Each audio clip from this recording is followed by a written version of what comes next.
నమస్తే బ్రదర్, ఎలా ఉన్నారు? టాలీవుడ్ ఇండస్ట్రీలో బాలకృష్ణ ఒక విలక్షణ నటుడు.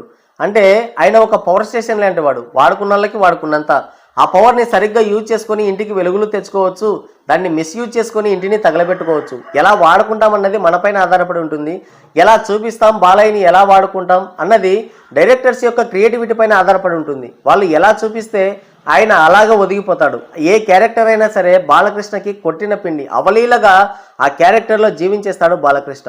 ఆయన సినిమా హిట్ అవ్వచ్చు, ఫ్లాప్ అవ్వచ్చు, ట్రోల్ అవ్వచ్చు, నెగిటివిటీ కావచ్చు, మరేదైనా కావచ్చు. సినిమాకి టాక్తో సంబంధం లేకుండా, అలాగే ఫ్లాప్ హిట్తో సంబంధం లేకుండా ఆయన నటనకి వంక పెట్టడానికి ఉండదు. సినిమా రిజల్ట్ ఏదైనా కావచ్చు, కానీ ఆయన యాక్టింగ్కి ఎవరు కూడా వంక పెట్టలేరు. ఆ రేంజ్లో ఆయన యాక్టింగ్ చేస్తూ ఉంటాడు. అయితే బాలకృష్ణ యొక్క మాస్ ఇమేజ్ని, బాలకృష్ణ యొక్క బాక్స్ ఆఫీస్ పొటెన్షియాలిటీని వాడుకొని ఏదో పబ్బం గడుపుకోవాలని చూసిన డైరెక్టర్లు ఎక్కువ మంది ఉన్నారు. కానీ నిజంగా ఆయన రేంజ్కి తగ్గట్టుగా కథని, ఆయన బాక్స్ ఆఫీస్ పొటెన్షియాలిటీకి, ఆయన మాస్ క్రేజ్కి తగ్గ ఒక మంచి కథతో మంచి సినిమాలు తీసిన డైరెక్టర్లని ఇలా వేళ్ల మీద లెక్క పెట్టుకోవచ్చు. అంటే ఆయన్ని సరిగ్గా యూజ్ చేసుకున్న వాళ్ళు ఎవరూ లేరు, చాలా తక్కువ మంది ఉన్నారు.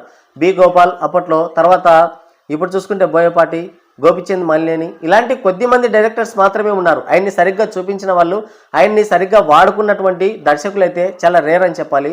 ఇకపోతే ఏ హీరో అయినా సరే ఒక క్యారెక్టర్ చేశాడంటే ఆ క్యారెక్టర్కి, అంటే ఆ హీరోకి మంచి పేరు, గుర్తింపు, గౌరవం వస్తుంది. బట్ బాలకృష్ణ అలాంటి ఒక క్యారెక్టర్ చేశాడంటే ఆ పాత్ర యొక్క ఔన్నత్యం పెరుగుతుంది. బాలకృష్ణ ఆ పాత్రకి ఒక గౌరవం, గుర్తింపు తీసుకొస్తాడు. That is Balakrishna. ఉన్నట్టుండి ఒక కురూపి వేషం వేసుకుంటాడు. ఒక మాస్ హీరో అయ్యిండి కూడా, టాలీవుడ్ ఇండస్ట్రీని శాసించే రేంజ్లో ఉండి కూడా, ఒక అంత పెద్ద సినీ బ్యాక్గ్రౌండ్, అంత పెద్ద ఫ్యామిలీ బ్యాక్గ్రౌండ్ ఉండి కూడా ఆయన ప్రయోగాలకి ఎప్పుడు కూడా వెనకంచి వేయడు, భయపడడు. ఈ క్యారెక్టర్ నేను చేయగలనా లేదా అని కూడా ఆలోచించాడు.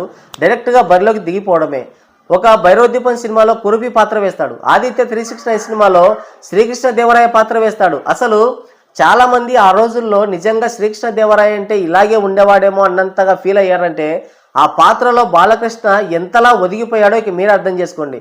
నడకలో రాజసం, మాటల్లో గంభీరం, ఆ ముఖవర్చస్సు, ప్రతి ఒక్కటి కూడా అంత పర్ఫెక్ట్గా పలికించాడు బాలకృష్ణ. ఆ తర్వాత లవ్ స్టోరీస్ అన్ని రాజ్యం వెళ్తున్న టైంలో ఇక లవ్ స్టోరీస్ మాత్రమే ఆడతాయి, లవ్ స్టోరీస్ సినిమాలే ఎక్కువగా చూస్తున్నారు యూత్ అనుకున్న టైంలో కద్దరు తొడిగి సమరసింహారెడ్డి అంటూ వచ్చాడు బాలకృష్ణ. ఇండస్ట్రీ రికార్డుల్లో మడితెట్టి జోబులు వేసుకొని వెళ్ళిపోయాడు.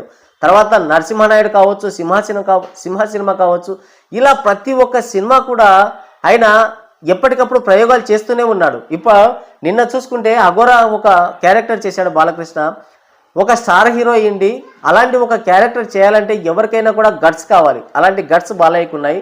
ఎవరు కూడా సాహసించలేని పాత్ర, కనీసం కల్లో కూడా ఆ పాత్రని ఊహించుకోలేరు. అలాంటి ఒక పాత్రని చేయడమే కాకుండా ఆ పాత్రకి ఒక న్యాయం చేశాడు బాలకృష్ణ. అసలు ఆ యాక్టింగ్ చూస్తే కనుక నిజంగా కొన్ని చోట్ల గూస్ బంప్స్ వస్తాయి. నిజంగా అఘోరాలంటే ఇలా ఉంటారా అని మనం ఎక్కడో ఫీల్ అవుతాం అన్నమాట. అలాంటి అద్భుతమైన నటన చేస్తాడు బాలకృష్ణ. ఇకపోతే నిన్న రిలీజ్ అయిన అఖండ 2 సినిమాకి కొన్ని మిక్సర్ రివ్యూలు అయితే వచ్చాయి. అలాగే ట్రోలింగ్ జరిగింది, నెగిటివిటీ పెరిగింది. బాలయ్య ఫ్యాన్స్ అలాగే హిందూ ధార్మిక సంస్థలు సినిమాకి సపోర్ట్గా నిలిచాయి. అయితే మెజారిటీ సినిమాకి అయితే మిక్స్డ్ టాక్, ఫ్లాప్ టాక్ వచ్చింది. కావాలని నెగిటివిటీ చేశారు, అదందరికీ తెలుసు. అయినప్పటికీ కూడా సినిమా బాక్స్ ఆఫీస్ దగ్గర స్టడీ కలెక్షన్స్తో దూసుకుపోతుంది. అంటే ఇది ప్యూర్ బాలయ్య మాస్ క్రేజ్ అని కూడా చెప్పుకోవచ్చు. ఒకప్పుడు నిజంగా మనం చూసుకుంటే 1990s అంటే 1990 నుంచి 2005 మధ్యకాలంలో చూసుకుంటే బాలయ్య సినిమా వస్తుందంటే చాలు థియేటర్ల దగ్గర జాతర జరిగేది. పొట్టేళ్ళు కోసి కూర వండి పెట్టేవాళ్ళు.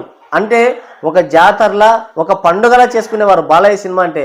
నిజంగా సీడెడ్లో అయితే ఇక బాలయ్య రేంజ్ అనేది నెక్స్ట్ లెవెల్లో ఉండేది. ఇక సీడెడ్లో ఒక పండుగ వచ్చింది, ఒక దసరా, సంక్రాంతి, ఉగాది, ఇలాంటి పండుగలు ఎలా చేసుకుంటారో బాలయ్య సినిమా వచ్చిందంటే అలా చేసుకునేవాళ్ళు. అయితే బట్ బ్యాడ్ లక్ 2005 తర్వాత కాస్త ఆయన మార్కెట్ డౌన్ అవుతూ వచ్చింది.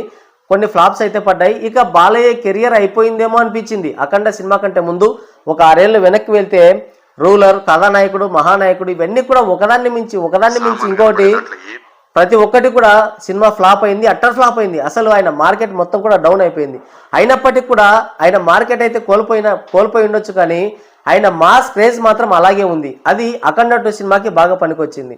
అఖండ సినిమాకి కేవలం పాజిటివ్ టాక్ రాగానే డైరెక్ట్గా 100 కోట్లు పెట్టాడు. అంటే అప్పటికి రూలర్ సినిమా, కథానాయకుడు, మహానాయకుడు సినిమాలు చూసుకుంటే అసలు సింగిల్ డిజిట్ షేర్ వచ్చింది. కొన్ని రూలర్ సినిమాకైతే ఇక చెప్పాల్సిన పని లేదు, ఆ రేంజ్ కలెక్షన్లు వచ్చాయి, అంత దారుణమైన కలెక్షన్లు వచ్చాయి.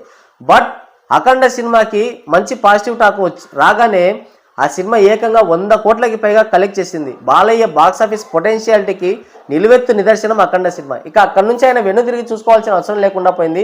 మనకు తెలుసు, బ్యాక్ టు బ్యాక్ అన్ని హిట్లు ఇచ్చాడు, బ్లాక్ బస్టర్లు ఇచ్చాడు. ఇప్పుడు అఖండ 2 సినిమాతో వచ్చాడు. అయితే ఈ అఖండ 2 సినిమాకి చాలామంది నెగిటివిటీ చేశారు, ట్రోల్ చేశారు, విమర్శించారు. అయినప్పటికీ కూడా సినిమా బాక్సాఫీస్ దగ్గర స్టడీ కలెక్షన్స్తో రన్ అవుతుంది. మనం చూసుకుంటే దిల్ రాజు గారు 3వ రోజుకే నాకు పెట్టిన పెట్టుబడిలో 70% పైగా రికవర్ చేసింది. ఈ సినిమాకి మిక్స్డ్ టాక్ వచ్చినా కూడా నాకు రావాల్సిన డబ్బుల్లో మొత్తానికి 70% పైగానే వచ్చేసింది అన్నాడు. అయితే దిల్ రాజుని మనం నమ్మాల్సిన పరిస్థితి లేదు, ఎందుకంటే ఆయన ఆల్రెడీ గేమ్ చేంజర్ సినిమాకి ఒక ఫేక్ పోస్టర్ దించాడు కాబట్టి మనం నమ్మాల్సిన పరిస్థితి లేదు. బట్ ట్రేడ్ లెక్కలు చూసుకుంటే ఆయన చెప్పింది 100% నిజం. నైజాంలో ఫస్ట్ బ్రేక్ ఈవెన్ కొట్టింది అఖండ 2 సినిమా. అంటే సినిమాకి మిక్స్డ్ రివ్యూలు వచ్చినా, ఫ్లాప్ టాక్ వచ్చినా, ఎంత నెగిటివిటీ చేసినా కూడా ఇంకా ఆ సినిమాకి ఆ రేంజ్ కలెక్షన్లు వస్తున్నాయంటే ఇది నిజంగా బాలయ్య ప్యూర్ మాస్ క్రేజ్ అనే చెప్పాలి. అయితే మాస్లో ఆయనకున్న క్రేజ్ గురించి మనం ప్రత్యేకంగా చెప్పాల్సిన పని లేదు. మాస్కా బాప్ ఆయన అసలు గాడ్ ఆఫ్ మాసెస్ అనే బిరుదు ఇచ్చారంటే మాస్లో ఆయనకున్న క్రేజ్ చూసే ఇచ్చారు. ఆ క్రేజే ఇప్పుడు అఖండ 2 సినిమాని నిలబెట్టింది. అయితే గతంలో దేవర సినిమా కూడా ఇలాగే చేశారు. ఆ సినిమాకి విపరీతమైన నెగిటివిటీ, ట్రోల్స్, విమర్శలు. అసలు సినిమా రిలీజ్ కాకముందే ప్రతి ఏ ప్రమోషనల్ కంటెంట్ వదిలినా సరే, సాంగ్స్ వదిలినా సరే, ట్రైలర్ వదిలినా, టీజర్ వదిలినా, ఏది వచ్చినా సరే విపరీతంగా ట్రోల్ చేశారు సినిమాని, విపరీతంగా నెగిటివిటీ స్ప్రెడ్ చేశారు. అసలు సినిమా ప్రీమియర్స్కే అవసరం లేని వాళ్ళు, అంటే ఫ్యాన్స్ మామూలుగా ప్రీమియర్స్కి వెళ్ళేది ఎవరు, ఫ్యాన్స్ వెళ్తారు. కానీ అనవసరమైన వాళ్ళు సినిమాకి వెళ్ళి, ప్రీమియర్స్కి వెళ్ళి నైటే అంటే రాత్రికి రాత్రి సినిమా పైన ఒక మిక్స్డ్ టాక్ని అయితే బలంగా స్ప్రెడ్ చేశారు. అది చూసి చాలామంది కన్ఫ్యూజ్ అయిపోయారు. అక్కడ చూస్తే సినిమా బాగుంది కానీ ఇంత నెగిటివిటీ ఎందుకు వస్తుందో ఎవరికి అర్థం కాలేదు. అయితే ఎన్టీఆర్కి మాస్లో మంచి క్రేజ్ ఉంది. ఆయన గత సినిమాలు చూసుకుంటే సింహాద్రి, ఆంధ్రవాల ఆ టైంలో చూసుకుంటే ఆయన క్రేజ్ అంటే మనకు ఇట్టే కళ్ళ కట్టినట్టు కనిపిస్తుంది. మాస్లో ఒక ప్యూర్ మాస్ హీరో ఎన్టీఆర్ అని చెప్పొచ్చు. అలాంటి ఒక మాస్ హీరో సినిమా కాబట్టి ఆ సినిమా నిలదొక్కుంది. మామూలుగా ఇలాంటి మిక్స్డ్ టాక్, ఇలాంటి ట్రోల్స్ వేరే ఏ హీరోకి వచ్చినా కూడా వాళ్ళు బతికి బట్ట కట్టలేరు. ఇక ఆ సినిమా ఖచ్చితంగా షెడ్కి వెళ్ళిపోవాల్సిందే. బట్ వీళ్ళకి మాస్లో ఎక్కడ లేని క్రేజ్ ఉంది కాబట్టి ఈ అఖండ సినిమా కావచ్చు, దేవర సినిమా కావచ్చు, రెండు కూడా బాక్సాఫీస్ దగ్గర నిలబడ్డాయి. దేవర సినిమా అయితే బ్లాక్ బస్టర్ అయింది. ఏకంగా 550 కోట్లకి పైగా కలెక్ట్ చేసి బ్లాక్ బస్టర్ హిట్ కొట్టింది. అసలు ఆ సినిమా ఫ్లాప్ అవుతుంది, భారీ లాసెస్ తప్పవనుకున్నారు. కానీ అలాంటి సినిమాని బ్రేక్ ఈవెన్ చేయడం కాదు, హిట్ చేయడం కాదు, ఏకంగా బ్లాక్ బస్టర్ చేసి పడేశాడు ఎన్టీఆర్. అంటే మాస్లో ఆయనకున్న క్రేజ్ అలాంటిది. ఇప్పుడు అఖండ 2 సినిమా చూసుకుంటే ఇక బాలకృష్ణ స్పీడ్కి బ్రేకులు తప్పవనుకున్నారు. అంటే ఆయన అఖండ సినిమా నుంచి నాన్ స్టాప్గా అన్ని 100 కోట్ల సినిమాలు ఇస్తూనే వస్తున్నాడు, అన్ని బ్లాక్ బస్టర్లు కొడుతూనే ఉన్నాడు. మామూలుగా ఎవరికైనా సరే బ్యాక్ టు బ్యాక్ హిట్లు కొట్టడమే గగనం. అలాంటిది ఆయన బ్యాక్ టు బ్యాక్ 400 కోట్ల సినిమాలు అందించాడు. ఇక అఖండ 2 సినిమాతో ఆయన రేంజ్ ఎక్కడికో వెళ్ళిపోతుంది అనుకున్నారు. బట్ సినిమాకైతే ఎక్కువగా నెగిటివిటీ చేశారు, ట్రోల్ చేశారు. దానివల్ల సినిమాకి గట్టి ఇంపాక్ట్ అయితే పడింది. అయినప్పటికీ కూడా బాలకృష్ణ ఈ సినిమాని స్టడీగా నిలబెట్టాడు. బాక్స్ ఆఫీస్ దగ్గర ఇంకా సినిమా ఉందంటే దానికి కారణం బాలయ్య ప్యూర్ మాస్ క్రేజ్ అనే చెప్పాలి.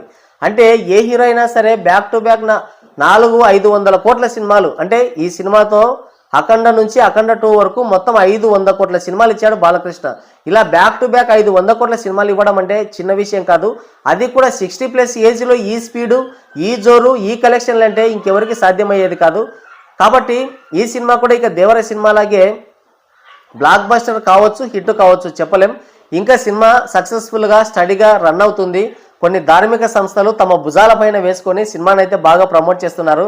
నిన్న చూసుకుంటే చిలుకూరి బాలాజీ టెంపుల్ రంగరాజన్ గారు కూడా ఈ సినిమాకి పాజిటివ్ రివ్యూ ఇచ్చాడు. అలాగే ఎవరైతే ఈ సినిమాని ట్రోల్ చేశారో, నెగిటివిటీ చేశారో వాళ్ళకి చెప్పుతో కొట్టినట్టు సమాధానం ఇచ్చాడు. అంటే సినిమాలో మంచి కంటెంట్ ఉంది, కానీ బాలయ్య సినిమాని విమర్శించాలి, నెగిటివ్ చేయాలనే ఉద్దేశంతో ఈ సినిమాని అలా చేశారు.